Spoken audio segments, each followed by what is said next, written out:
2021 saw a lot of great JRPG releases on the Nintendo Switch, and I spent a lot of time playing them.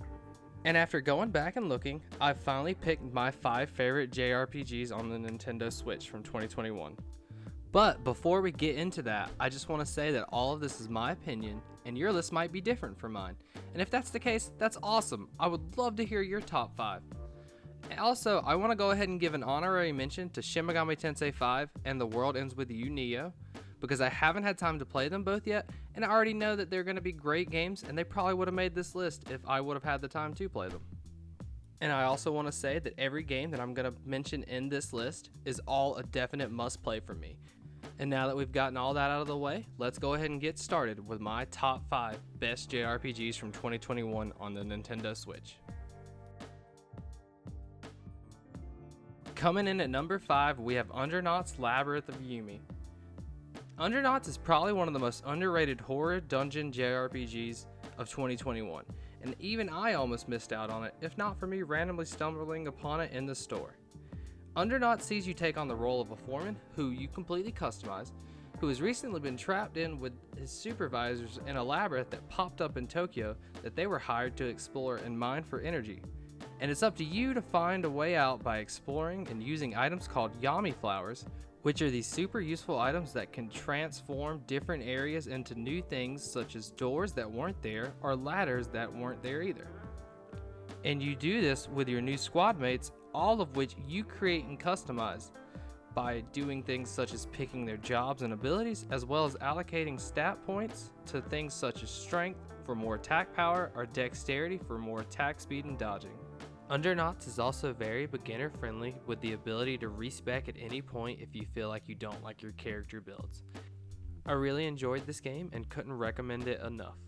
Coming up next, we have Disgaea VI, a game that I really enjoyed, but a lot of people thought that it was a little lackluster due to the franchise changing some mechanics to make it a little more friendly to new players. This was also a game that I spent the most time in one day playing. In Disgaea VI, you take on the role of a zombie named Zed, who's tasked with destroying the god of destruction. Zed is very weak, but has a special power called Super Reincarnation, which means if he dies, he will not only come back, but he will come back even stronger.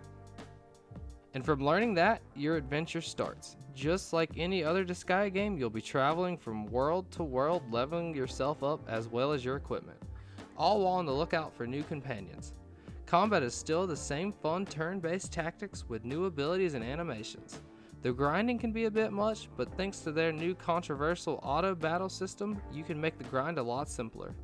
Overall, I thought Disgaea 6 had a great story, and it was a really fun experience that I won't soon forget. Coming in at the number 3 spot is Bravely Default 2. This game is its own in the series, so you don't have to play the first to know what's going on. As for the story, it's your typical take on the 4 heroes of light saving the world from impending doom. You start off as Ted, but it's not long before the entire party is united. I don't want to say too much more because I want you to enjoy the story firsthand, as it is really quite enjoyable. As for the gameplay, they bring back the classic turn-based combat and job system that has been seen in numerous games before, and one of my favorite things. The job system is basically these little orbs that give you the ability to change your character's class, which in doing so causes their stats, abilities, and clothes to all change. But you're also allowed to have a second job so you can really get creative with your character builds, which I think helps with the combat never feeling stale. Bravely Default 2 is a game that I could spend hours talking about, and like Dragon Quest, it proves you don't have to change much in the formula to make a great JRPG. Coming in at the number 2 spot is a game that I spent the second most hours playing in 2021, and that is Trials of Cold Steel 4. Trials of Cold Steel 4 will now always hold a very close place to my heart. Finally seeing the end of everything that has been building up over the Cold Steel series and come to a close made me really just stop and think back at all the great memories I made while playing through the series up to this point. I don't really want to discuss much about the story for Trials of Cold Steel 4 in case someone hasn't played through the other ones yet and don't know what's going on, because you really risk getting things spoiled. Instead, I want to encourage each and every one of you to get into the Trials series. They're compared to the Marvel cinema of JRPGs, with 10 games already all connecting. I couldn't recommend this series more than enough. It's such a great story, and it's always fun to see how they bring up events that happen in one arc into another. They're not even halfway done with them yet, and they're still estimating they want to do probably 10 to 12 more games to finish off the series, so now is the perfect time to get into the Trails series if you haven't yet. As for Trials of Cold Steel 4, this was a game that I spent a lot of time playing and I really enjoyed. I'm so happy to finally see the end to this arc, and I'm ready to move on to the next.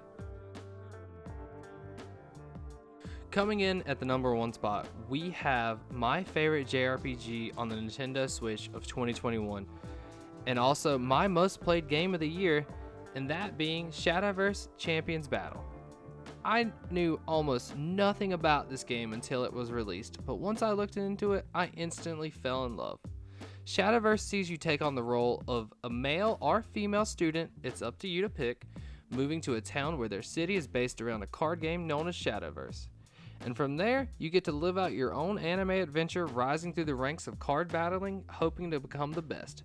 Shadowverse does a great job at teaching you how to play as well, by giving you easy opponents at the start, and also giving you loads of puzzles that teach you deck combinations, and also pre-built decks known as deck codes that you can use if you're struggling to learn how to build decks still. I'll never forget the feeling of accomplishment that I got when I finally made it to the Grandmaster rank myself, knowing all the hard work and trial and error that I had to do to perfect the perfect build, because it really gets hard around the halfway mark.